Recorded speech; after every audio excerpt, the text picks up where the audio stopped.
Hello বন্ধুরা, আমি মৈনাক চলে এলাম নতুন একটা ভিডিওতে। আজকে এই ভিডিওতে কথা বলবো যে ঈদ ছাড়া বাংলাদেশে তো সচরাচর সিনেমা মুক্তি পায় না, কিন্তু ঈদের বাইরেও বড় বড় সিনেমা এবছর মুক্তি পাচ্ছে দুর্গাপুজোর সময়, ক্রিসমাসের সময়। এই সময় বাংলা সিনেমা বাংলাদেশে কেমন ব্যবসা করতে পারে সেটা নিয়ে আজকের এই ভিডিওতে আলোচনা করব। দেখো, যদি ছোটখাটো কোনো সিনেমা মুক্তি পেত হয়তো আমি এই ভিডিওটা করতাম না, কিন্তু মেগাস্টার শাকিব খানের সিনেমা মুক্তি পাচ্ছে, আফরান নিশোর সিনেমা মুক্তি পাচ্ছে, সিয়াম আহমেদ চঞ্চল চৌধুরীর সিনেমা মুক্তি পাচ্ছে, তাহলে তো ভিডিও করতেই হবে, তাই না? তাই সবার ফার্স্টে তোমাদেরকে অনুরোধ করব, তোমরা প্রথম থেকে শেষ পর্যন্ত ভিডিওটা দেখো। তোমাদের যদি ভিডিওটা ভালো লাগে ভিডিওতে একটা লাইক করো, কমেন্ট করো, চ্যানেলে প্রথমবার হয়ে থাকলে চ্যানেলটাকে সাবস্ক্রাইব করে দিও। এই যে বাংলাদেশের চলচ্চিত্র বিগত বেশ কয়েক বছর ধরে ঈদ কেন্দ্রিক হয়ে গিয়েছে, মানে ঈদ উল ফিতর আর ঈদ উল আজহা, এর বাইরে বাংলাদেশের বড় ছবি তো মুক্তি পাই না, ছেড়ে দাও। আবারও যে উইন্ডোগুলো ওপেন হচ্ছে এটা দেখে ভালো লাগলো, কারণ দেখো কেমন কালেকশন করবে সেটাতে আমি আসছি, কিন্তু বড় বড় যারা প্লেয়াররা রয়েছে যেমন এসভিএফ চরকি আলফা আই, তারা সুড়ঙ্গ 2 ডিসেম্বরে মুক্তি দিচ্ছে। মেগাস্টার শাকিব খান সান মোশন পিকচার্সের যে ছবিটা আসছে সোলজার, তারা দুর্গাপুজোর সময় সোলজার মুক্তি দিচ্ছে। অপরদিকে আন্ধার যে ছবিটা, সিয়াম আহমেদ এবং চঞ্চল চৌধুরী রয়েছে সিনেমাটার মধ্যে, রায়হান রাফি সিনেমাটার পরিচালক, আন্ধার মুক্তি পাচ্ছে দুর্গাপুজোতে। রিয়েল এনার্জি প্রোডাকশন হাউস, যারা বরবাদ, রাক্ষস তৈরি করেছে, ডিরেক্টর মেহেদি হাসান হৃদয়, তারা বাপ্পারাজকে নিয়ে বিদায় আনছে দুর্গাপুজোর সময়। অর্থাৎ বড় বড় যারা প্লেয়াররা রয়েছে, দেখো যতক্ষণ না মার্কেটে বড় প্লেয়ার রিস্ক নেবে ততক্ষণ পর্যন্ত কিন্তু ছোট ছোট প্লেয়ার রিস্ক কখনোই নেবে না।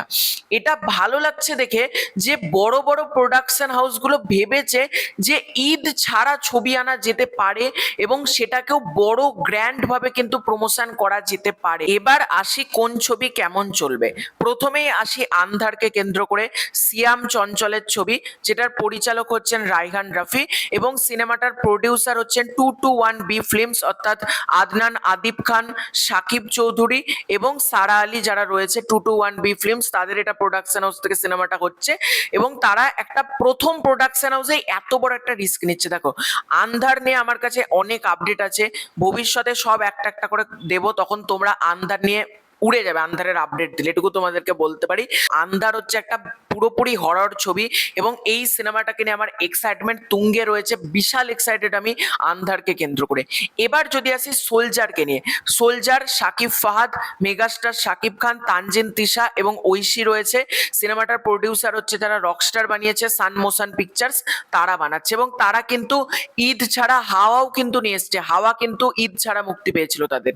সুতরাং ঈদের বাইরে যারা যারা আসছে, বা সুড়ঙ্গ 2, যেটা রায়হান রাফি বলছেন যে তাণ্ডব যারা দেখেছে তাদেরকেও সুড়ঙ্গ 2 দেখতে হবে, বা যারা সুড়ঙ্গ দেখেছে তাদেরকেও সুড়ঙ্গ 2 দেখতে হবে, কারণ কমপ্লিটলি একটা মাস অ্যাকশন ছবি একটা বড় স্কেলে তৈরি হচ্ছে এবং ডিসেম্বর মাস কিন্তু রায়হান রাফি বলছে উৎসবের মাস কিন্তু তৈরি হবে এবং রায়হান রাফি জানিয়েছে আন্ধার পুজোতে আসছে।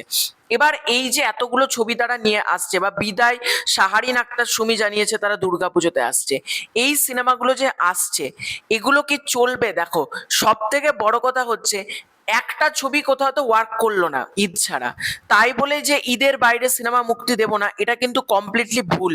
আমরা দেখতে পাচ্ছি রোজার ঈদ বা কুরবানি ঈদে কোনো সিনেমা ভালো বক্স অফিস কালেকশন করতে পারেনি। রোজার ঈদে বনলতা এক্সপ্রেস করেছিল, তার কারণ কি? কারণ মানুষ ঈদের উইন্ডো ওই 4 দিন 5 দিন, ঠিক একইভাবে ভালো কন্টেন্ট, যদি ভালো কন্টেন্ট হয় আমার মতে ঈদ বলো বা কোনো ফেস্টিভ্যালে লাগতে পারে না, শুধুমাত্র দরকার ভালো কন্টেন্ট আর প্রপার প্রমোশন। একবার যদি অডিয়েন্সদের ভালো লাগে যে সিনেমা, সেটা হচ্ছে বনলতা এক্সপ্রেস। বনলতা এক্সপ্রেস কিন্তু ওটিটিতে আসার পরেও এখনো পর্যন্ত ব্যবসা করছে। কি করে হচ্ছে? Because of content. উৎসব যে সিনেমাটা মুক্তি পেয়েছিল কি করে ব্যবসা করেছিল ঈদের পর? কন্টেন্ট। ভালো সিনেমা বানালে, মানে যদি আমি খারাপ সিনেমা বানাই তাহলে যে ঈদের সময় দিয়ে দিলে চলবে সেটা কিন্তু না, তাহলে তো তছনছ ব্যবসা করে যেত, তাহলে তো আরো যে সমস্ত ছবি মাসুদ রানাও ব্যবসা করে যেতে পারতো বাংলাদেশে, তাই না? সুতরাং ভালো কন্টেন্ট দরকার। আমি কোন ফেস্টিভ্যালে রিলিজ করছি, কোন সময়ে রিলিজ করছি, এটা ম্যাটার না। কোন অ্যাক্টারের সাথে কাজ করছি এটাও কিন্তু ম্যাটার না, ম্যাটার হচ্ছে কন্টেন্ট। যার কন্টেন্ট সব থেকে ভালো হবে তার কোনো উৎসবই লাগে না, সেটা হচ্ছে বনলতা এক্সপ্রেস। বনলতা এক্সপ্রেস এখনো পর্যন্ত ব্যবসা করছে। কবে রিলিজ করেছে বলো সিনেমাটা? রোজার ঈদে ওটিটিতে চলে এসছে, তারপরও দেখছি সিনেমাটা প্রতিদিন কালেকশন আসছে। কিরকম কালেকশন করছে সিনেমাটা? তাহলে ভালো কন্টেন্ট হলে আন্ধার, দেখো আন্ধার আমার মনে হচ্ছে একটা দারুণ ব্যবসা করবে, কারণ ডিরেক্টর রায়হান রাফি। রায়হান রাফির সিনেমা মানুষ দেখে আজ পর্যন্ত বলেনি এই সিনেমাটা খারাপ। মানে রায়হান রাফি যে সিনেমা তৈরি করেছে মানুষ কিন্তু বলেনি সিনেমাটা খারাপ। প্রতিটা সিনেমা রায়হান রাফির মেকিং থেকে শুরু করে রায়হান রাফির গল্প বলার ধরন সেটা কিন্তু সব সময়তেই ভালো হয়। আন্ধার নিয়ে আমার আশা রয়েছে। অপরদিকে যদি বলি সোলজার, সোলজারও কিন্তু ভালো কালেকশন করবে because of megastar Shakib Khan. Megastar Shakib খানের কিন্তু একটা অডিয়েন্স রয়েছে, আর দুর্গাপুজোর সময় একটা ছুটির উইন্ডো রয়েছে, মানুষ কিন্তু যাবে এই দুটো সিনেমা দেখতে আমার মনে হয়। তারপর হচ্ছে বিদায়, পরিচালক মেহেদী হাসান হৃদয় এবং রিয়েল এনার্জি প্রোডাকশন হাউস, তাদের ওপর কিন্তু একটা ট্রাস্ট জন্মে গিয়েছে মানুষের, এবং তারা বরবাদ ভালো বানিয়েছে, রাক্ষস ভালো বানিয়েছে। বিদায় কিন্তু সম্পূর্ণ তাদের জনার থেকে বেরিয়ে কাজ, একটা ফ্যামিলি ড্রামা হচ্ছে। আর ফ্যামিলি ড্রামা যদি খুব ভালোভাবে ফ্যামিলি অডিয়েন্সের মধ্যে টার্গেট করতে পারে বা ফ্যামিলি অডিয়েন্সকে যদি কানেক্ট করতে পারে, বিদায়ও কিন্তু ভালো কালেকশন করতে পারে। করতে পারে বলছি কারণ এখনো পর্যন্ত কন্টেন্ট আসেনি, কিচ্ছু আসেনি। দেখা যাক ফ্যামিলি অডিয়েন্স কতটা কানেক্ট করে সিনেমার মধ্যে। আর বাপ্পারাজ এতদিন বাদ ফিরছে সিনেমাতে, দেখা যাক কি হয়। এবার যদি আসি সুড়ঙ্গ টুকে নিয়ে, সুড়ঙ্গ টুতেও কিন্তু আন্ধারের মতো রায়হান রাফির ম্যাজিকটা কাজ করবে। রায়হান রাফির ম্যাজিক কিন্তু মানে সুড়ঙ্গ টুতেও কাজ করবে।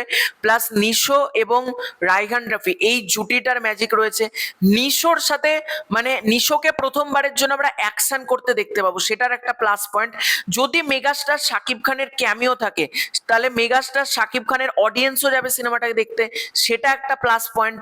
যদি সিয়ামের ক্যামিও যদি প্লেস করা থাকে, সিয়ামের যে সকল অডিয়েন্স আছে তারা সিনেমাটা দেখতে যাবে।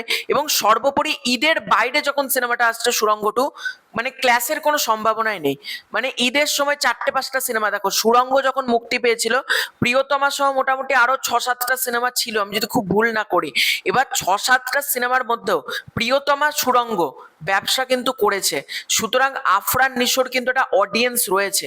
আর ডিসেম্বরে রায়হান রাফি ফিল্ম ইউনিভার্স থেকে একটা সিনেমা আসছে। এটা বিশাল বড় ব্যাপার যে রায়হান রাফি তার ফিল্ম ইউনিভার্স যেটা তৈরি করেছে তার সিনেমা ঈদের বাইরে মুক্তি পাচ্ছে। এবার ঈদের বাইরে যখনই মুক্তি পাচ্ছে মানুষের কাছে ঈদের সময় যেমন অনেকগুলো চয়েস থাকে, সুড়ঙ্গ টু এর সামনে কিন্তু সেরকম বড় কোনো টাসেল নেই। সোলজার যেটা ছিল, সোলজারও কিন্তু অক্টোবরে মুভ করে গেছে। সুতরাং সুড়ঙ্গ টু কিন্তু ভালো ব্যবসা করবে যদি কন্টেন্ট ভালো হয়। সুড়ঙ্গ টু কিন্তু ধুমা কালেকশন করবে এটুকু বলতে পারি। এবং সুড়ঙ্গ টু ব্লকবাস্টার হবে আমার যেটা মনে হচ্ছে, সুড়ঙ্গ টু ডেফিনেটলি ব্লকবাস্টার হবে। সোলজার, আন্ধার এবং বিদায়, এই 3টে সিনেমা যার কন্টেন্ট ভালো হবে সে বেশি ব্যবসা করবে, এটা কিন্তু হবে। এবং মেগাস্টার শাকিব খান 1 নম্বরেই থাকবে, মানে এটুকু নিশ্চিত। আমার যেটা মনে হয় সোলজার 1 নম্বরে থাকবে, আন্ধার 2 নম্বরে থাকবে এবং বিদায় 3 নম্বরে থাকবে, এটা আমার পার্সোনালি মনে হয়। তো দেখা যাক কি হয়। তো তোমাদের এটাকে কেমন মনে হচ্ছে? ঈদ ছাড়া যে এতগুলো সিনেমা মুক্তি পাচ্ছে সেটা নিয়ে কি মতামত কমেন্ট করে জানিও। খুব শীঘ্রই দেখা হচ্ছে নতুন কোনো ভিডিওতে। চ্যানেলে প্রথমবার হয়ে থাকলে চ্যানেলটাকে সাবস্ক্রাইব করে দিও।